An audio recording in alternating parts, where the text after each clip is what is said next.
I'm Isis Romero, and this is the news in San Antonio. San Antonio firefighters made quick work of an overnight house fire on the northeast side, but it's what happened out on the street that has led to some safety questions. Sue Kalberg has the details about a self-driving car that first responders say drove into the firefighting area. The SAPD report indicates that police spoke with the man they found sitting in the driver's seat of the Waymo vehicle, but because Waymos are supposed to be driverless, there goes one now. They went ahead and issued a ticket for driving through the barricades and driving on the left side of the road.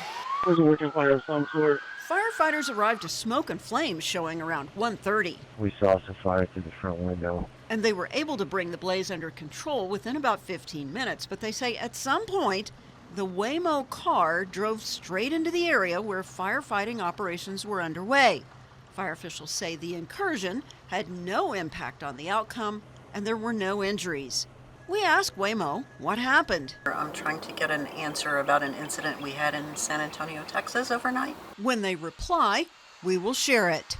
With regard to the fire, officials say the residents made it out safely and the investigation into the cause continues. In northeast San Antonio, Sue Kalberg, KENS 5. A man convicted in a drunk driving crash that injured a mother and her child has been sentenced to prison.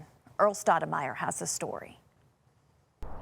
61-year-old Marshall Neal Jr. was sentenced to 13 years in prison for DWI with 2 or more previous convictions alongside aggravated assault with a deadly weapon. The court decided that Neal's impairment led him to use the car as a weapon during the incident.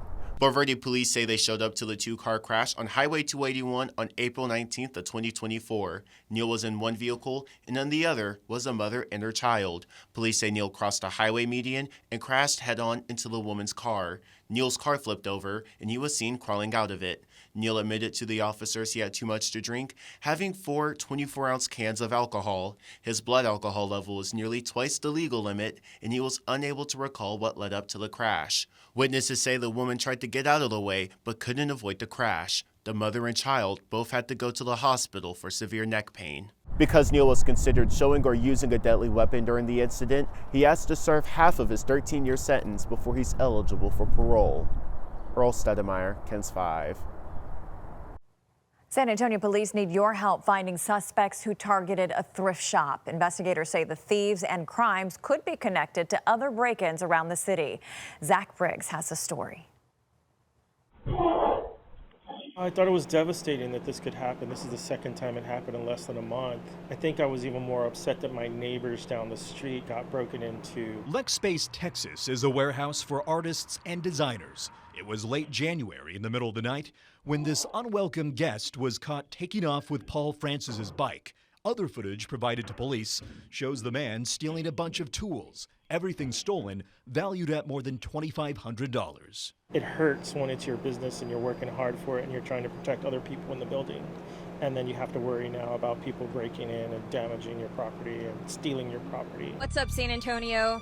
We had some unexpected visitors last night that Police are connecting the dots, suspecting the man who hit Lexspace, Texas, also broke into Thrift at the warehouse off Camden Street in the Pearl. This went down around 3:30 a.m. on February 19th. One person is seen with a blanket on his face, another with tattoos on his hand.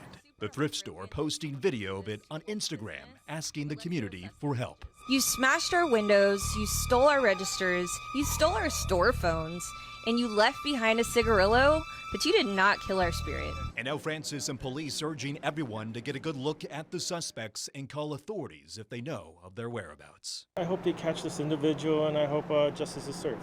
Zach Briggs, KENS 5. If you steal a car or catalytic converter in Cibolo, there's a new team of officers looking for you. The new heat unit is targeting thieves and the hot spots where they strike. Our Alicia Nieves explains how they're using data and technology to catch the crooks. Car crooks could soon feel the heat in Cibolo. Police launched a new specialized unit focused solely on vehicle crimes, targeting everything from stolen cars to catalytic converter theft rings moving through the region. HEAT is an acronym for High Enforcement Activity Team. The unit pairs 2 officers with a crime analyst, using data to pinpoint when and where thieves strike across the city. And focus on the hot spots. Catalytic converters remain a prime target for thieves, packed with valuable metals. According to Kitco, a precious metals market tracker, platinum is trading around $2,100 an ounce. Palladium more than $1,600, and rhodium topping $11,000 an ounce. They can take these catalytic converters off vehicles within minutes. According to Carfax, the Ford F-150, Toyota Tacoma, and Toyota Tundra are the 3 vehicles hit the most in Texas for their catalytic converters. Meanwhile, DPS data shows the most stolen vehicles last month were the Chevy Silverado, GMC Sierra, and Hyundai Elantra. Cibolo's proximity to 35 can make it an easy stop. We're constantly in neighborhoods, on the streets, with intelligence-driven information that's going to pinpoint where they're at.